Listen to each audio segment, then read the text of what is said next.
It's late November, 1864.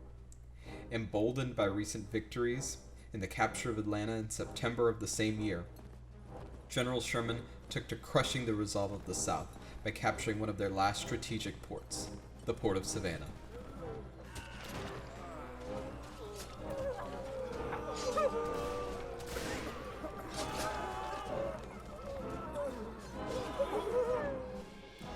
This trek in the deep South became known as Sherman's March to the Sea. The march employed scorched earth tactics, affecting civilian and military targets indiscriminately.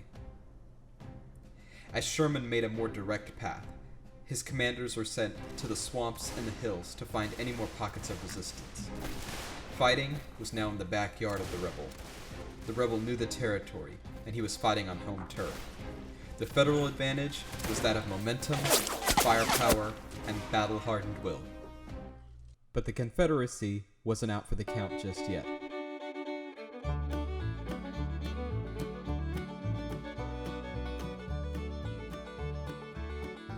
They had one quality going for them: leadership.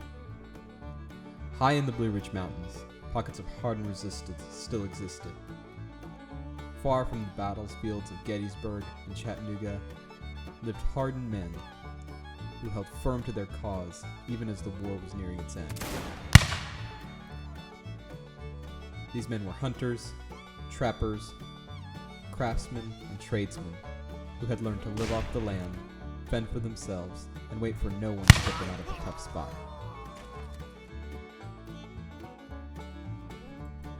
You'd be hard-pressed to find a more proud son of Georgia than Smug Alpaca. Born 1825 to a native mother and a Quaker preacher, Smug was a shoemaker by trade, but took up the call to arms and left home at 39 to serve on the front lines. His adventurous spirit took him to the Battle of Atlanta, where he fled with his other captains after the fall. He was instructed to gather anyone fit for military service to defend what was left of Georgia territory. But men accustomed to living on their own and fending for themselves were not quite ready and cut out for immediate military service.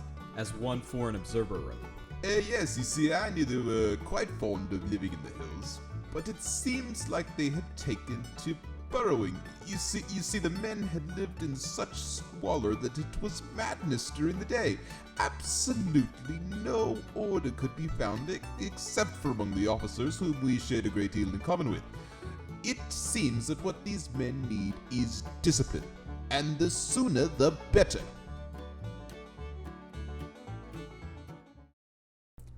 Unfortunately, time wasn't on their side. Early one morning, the Confederacy began setting their ambush.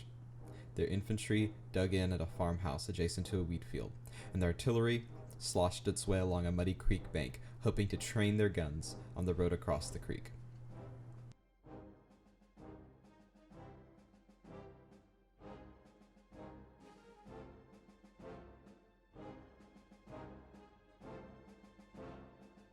Unfortunately for them, the Union guns, hidden behind rocky outcrops, were already trained on the farmhouse and began opening fire.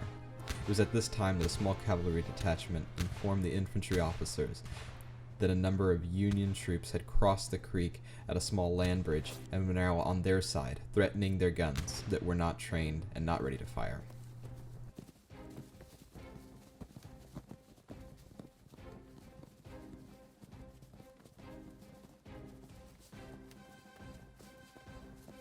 As the infantry abandoned its position, one detachment attempted to hold off the Union advance, and while they were able to keep them occupied until sundown, the guns were not able to escape. The Union, feeling that the battle was won, retreated for the night and sought to deal with the rest of the guns in the morning, knowing that they were useless without crews or infantry to protect them.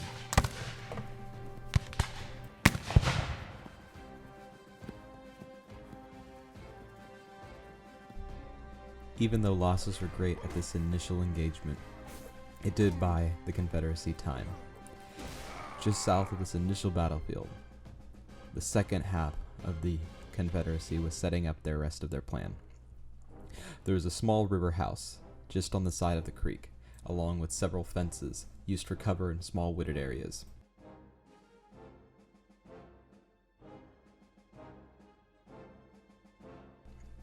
It was here that 3 detachments set out to defend this area. Included in this detachment was Bartholomew Old B. Owens, a veteran of the Battle of Atlanta. He and his soldiers split up their forces into 3 groups, some manning the forest and the rest manning the river house.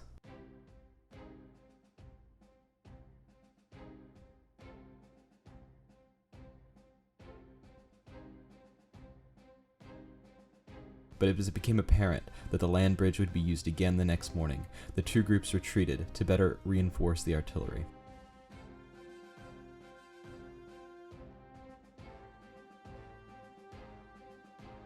Old B and his men stood at the river house in order to keep them occupied and to try and whittle down their numbers. They were not able to hold them back.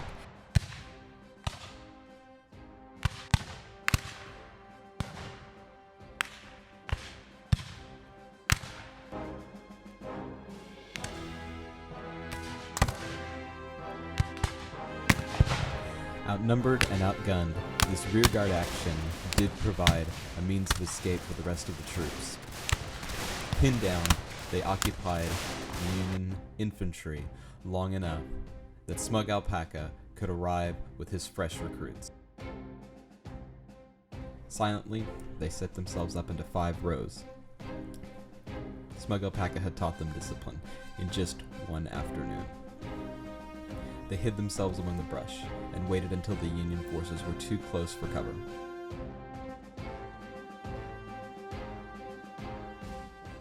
Then they opened fire on them in volleys, one after the other, maintaining to the discipline that Smug had taught them. This allowed the artillery enough time to get unstuck from the mud and to save the guns from falling into Union hands. Even though they couldn't save the day, they were still able to save the guns.